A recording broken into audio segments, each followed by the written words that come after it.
So, jetzt habe ich ein Stückchen von meinem Pap, der hüt auch Namenstag heu, von Josef Jakobs. Und das heißt Jack Wülm und der Melkspap. Jack Wülm war, wie seine Spitznamen als Zett, jet Onürsel und getippt. Lese und schriebe kosch er nicht. In der Sommer ging er bei den Buren mit Heue und Kühe. In der Winter half er mit Dreschen. Wülm war stark wie eine Dür. Stier. Besonders, wenn man hem jet kufte. In der ene Winter hau er ins bei meine beste Vater mit gedroschen. Dat ging du noch alles mit der Dreschflehe. Und da muss jeder Drescher aufpassen, dass er in der Takt blieb, sonst schluren die Dreschflehe an den auf an den Köp. Wülm wurde von ein paar junge Burschen gekauft. Wülm, du kannst einfach dreschen. So jet han wir noch nicht gesehen. Du kannst Dreschmeister werden. Da schlug Wülm wie Welt mit der Flehe dazwischen, um zu beweisen, was er dreschen koos. Beste war, da krieg ich einen Schlag mit der Flehe auf das Hüt, dat er 3 Tage mit nate Deuk op der Kopf in je Bett moest liggen. Eens hou Wülm op de Kempermühle Bierdresche geholpen. Er hou duchtig gewerkt und hou Hunger wie eine Wolf. Et Ovens jovert gebroe Erpel mit Speck und duchtig Söte und dicke Melkspap.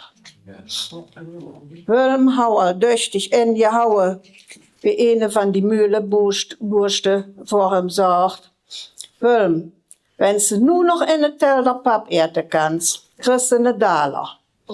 Aber du musst den Telder mit verbogenen Ohren leer eten.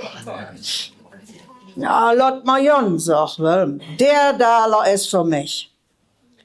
Die Junge bonge Wülm mit einer Dook die Ohren toe. Und du fing er an, den Telder Pap zu eten. Wülm oot und oot, aber der Teller wurde nicht leer. Die Lummelsjunge schöpfte nämlich uit de grote Kertel immer weer Pap nur. Op eens sagt Wülm, het geht nicht mehr. Ich köst der Bug al never mich leggen. Und er kümmte und röpste, als wenn es mit hem ein eng ging. Du denke de Burste Wülm naar het bed. Er woes even niet dat ze hem in het bed van de maat gelacht houden.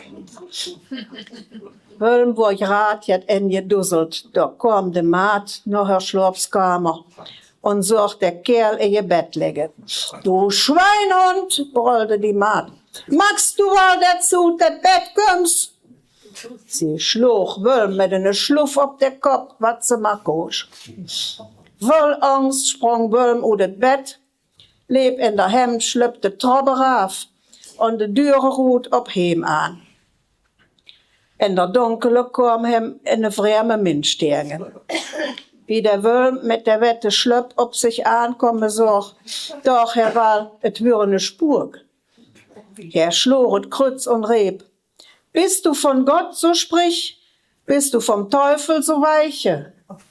Wülm brüllte: Löpst du nicht, dann hört dich Jott nicht. Und der arme Mensch lebt, als wenn der Düvel hinter ihm her wär.